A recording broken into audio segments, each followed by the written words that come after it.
शिव महापुराण हमारे और आपके मध्य में और नी की कृपा से हमें सुनने का सौभाग्य प्राप्त हो रहा है। श्री वैष्णवम त्रयोविंश चतुर्विंशति शैवकम। जैसे विष्णु पुराण में 23,000 श्लोक हैं, उसी प्रकार से शिव महापुराण में 24,000 श्लोक हैं और एक एक श्लोक एक एक कथा सुनने के लायक है। आइए थोड़ा सा मैं इस ग्रंथ का तुम्हें परिचय बता दूं। इसमें 374 अध्याय, 7 संहिताएं। सबसे पहले महात्म्य है, उसके बाद में पहली संहिता है जिसका नाम है विद्येश्वरी संहिता, जिसमें रुद्राक्ष महात्म्य है, बेलपत्र महात्म्य है, भस्म महात्म्य है, भगवान के नाम का महात्म्य है। ओम नमः शिवाय आप जपते हैं तो इसकी कितनी बड़ी महिमा है। ओम ओम शब्द का उच्चारण आप करते हैं तो उसकी कितनी बड़ी महिमा है। ये विद्येश्वर संहिता में इसका वर्णन है, जो कि आप आज से ही आप सुनना आप आरंभ कर देंगे।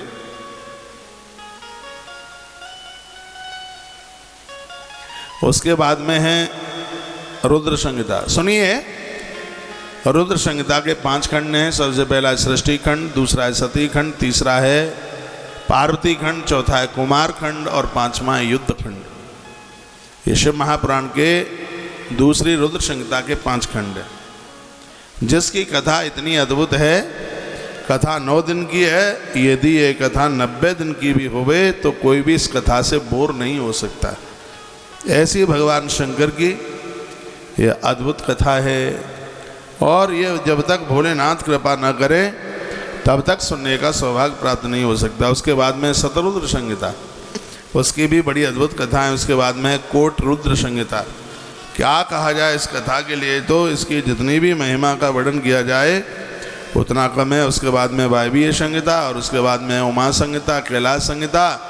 ये 7 संहिताएँ जिनमें भगवान शिव का ही हर प्रकार से माहात्म्य भरा हुआ है और वही कथा हमें और आपको सुनने का सौभाग्य प्राप्त हो रहा है। जीवन में 2 काम कभी भी मत छोड़ना, एक महादेव का अभिषेक और एक घर पर अतिथि को भोजन।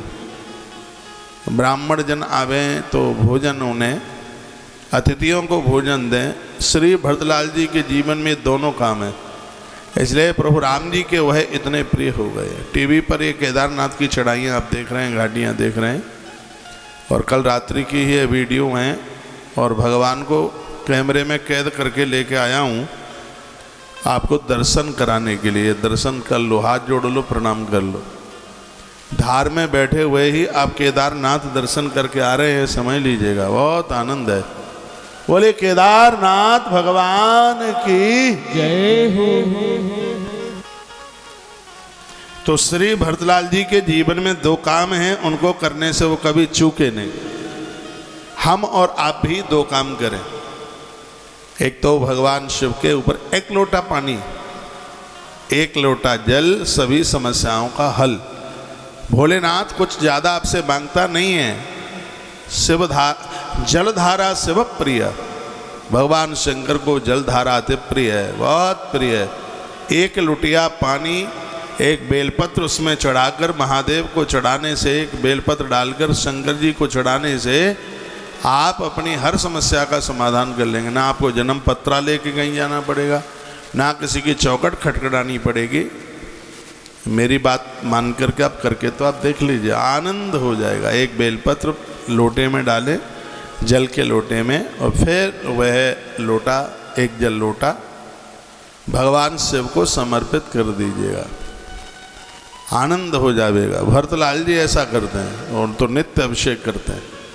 अभी तुलसी वन आश्रम ने आप सभी भक्तों के सहयोग से अष्टधातु की 111 जलहरियाँ बनवाई हैं। कल रात्रि भर सुबह तक अभिषेक उन्हीं पर चला। कल पूरे दिन कार्यक्रम चला, पूरा 24 घंटे का कार्यक्रम था यह है, जिसमें सुबह के दिन के ब्राह्मण अलग थे, रात्रि के अलग थे।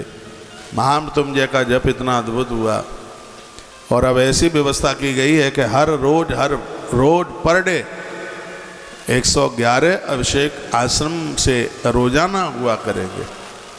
शिव का महारुद्राभिषेक, 1 अभिषेक हो जाए तो आदमी का जीवन बदल जाए, जहाँ इतना अभिषेक होगा। यह भगवान शिव की ही कृपा है, उन्हीं की कृपा का परिणाम है। देखिए श्री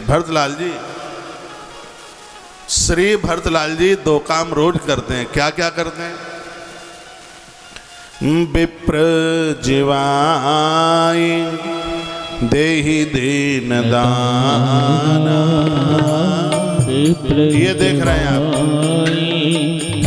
देहि दीन दाना, शिव अभिषेक करहि दीनाना। विप्र जीवाय देहि दीन दाना, शिव अभिषेक करहि दीनाना।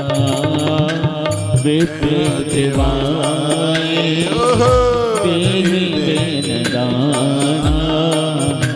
शिव अभिषेक करहि दीनाना।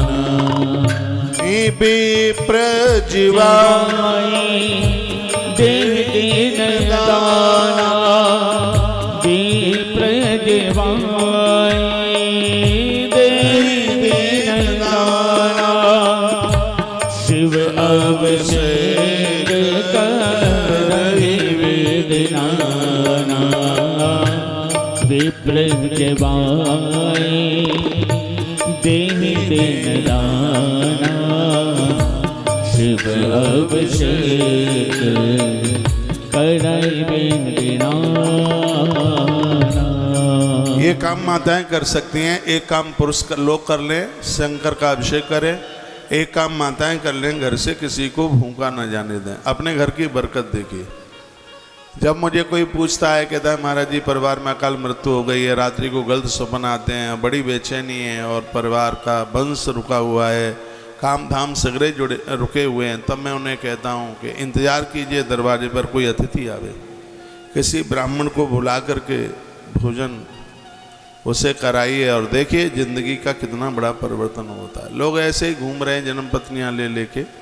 अपने भाग्य के निर्माता आप खुद बनिए, इसके ऊपर विश्वास कीजिए। इसमें कोई बहुत बड़ी रकम ख़त्म होने वाली नहीं है, और जहाँ 5 लोगों का बनता है उसी में और भी 1-2 एक्स्ट्रा खा सकते हैं।